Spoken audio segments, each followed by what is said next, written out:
For the first time, we take the show on the road. We talk with Team USA captain Tony Azevedo and all things FINA Intercontinental Tournament related next on The Counterattack.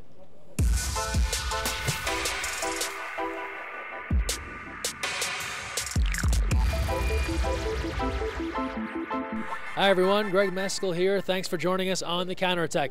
As you can see, we're not in the studio. We're joining you here from Corona Del Mar High School, site of this week's FINA Men's Intercontinental Tournament, and we want you to be here to cheer on Team USA. Full schedule and ticket information is available right now at usawaterpolo.org, and if you can't make it out to the pool, you can watch every game live on USA Water Polo TV. That's all available at youtube.com/USAWP.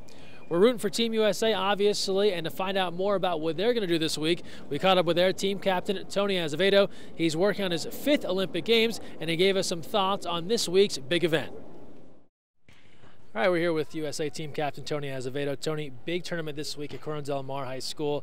Fans, we're encouraging them to come out. What can they expect with Team USA in action? I think this is a great tournament for people to come watch. This is our first team, the first time the team's fully together. We have our team for this summer, and I think there's going to be some great games. There's these Canada, Japan, Brazil, all these teams here. This tournament have gotten a lot stronger, picked up some new players, and it'll be a good test for us. This is kind of the official kickoff towards the Olympics. You qualify for the Super Final, and then if you get to the Super Final, you can qualify there for Rio. How does that make you feel as you're starting to really gear up now for another Olympic Games? Great. This is the most important summer for us, clearly. And right now is just a small stepping stone to getting to Super Final, going over there, getting more experience. And really we want to head into Pan Am's, which is our best shot, 100%, maybe 110%. And then after that, having Kazan, having World Championships thereafter, another chance for us as well. You look at some of the teams that you're facing this week. You mentioned Brazil, Canada. These are teams you'll likely see at Pan Am's. How can you use this week to kind of get ready for this big qualifying chance?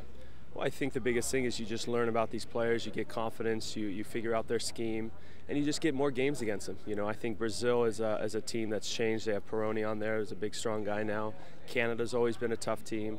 And I think the biggest thing, we really just have to worry about ourselves. I mean, if we play our game, I really don't think that a lot of Europeans can even deal with us. The problem is a lot of times, as a young, inexperienced team, we end up making little mistakes and other teams capitalize on it. We're really hoping for a big crowd this week. You've been at these games on home soil when it's packed stands. Tell me about that experience and how great it is when fans come out and really cheer on Team USA.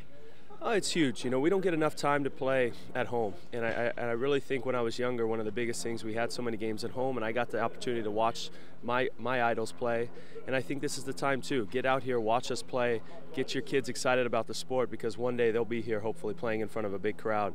And for us, going into this, having people, sign autographs or take pictures after the game, especially for a lot of these young guys, it's a new experience.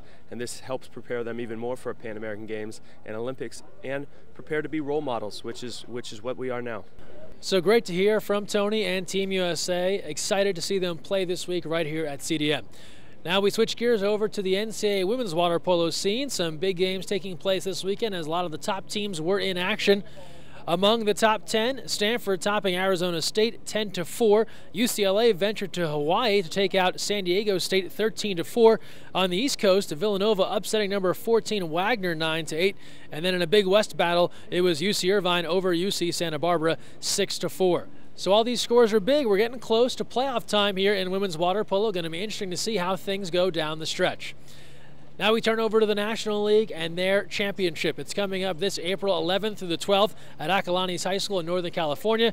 We encourage you to come out and see the best in men's club water polo, and if you can't make it, you can watch everything live right here on USA Water Polo TV. We'll stream all of the games through our YouTube channel. Let's close it out now as we do every episode with our social media send-off. And prom season is right around the corner when photos like this start popping up. Check out this promposal image submitted here by Lyndon Overbay via Twitter and Instagram.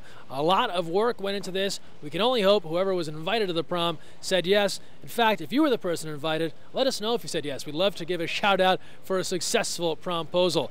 And don't forget, we want to see the best of what you're doing on social media, so make sure you give us the hashtag counterattack when you're tweeting at us about anything related to great water polo social media. The best stuff will make it right here on the program.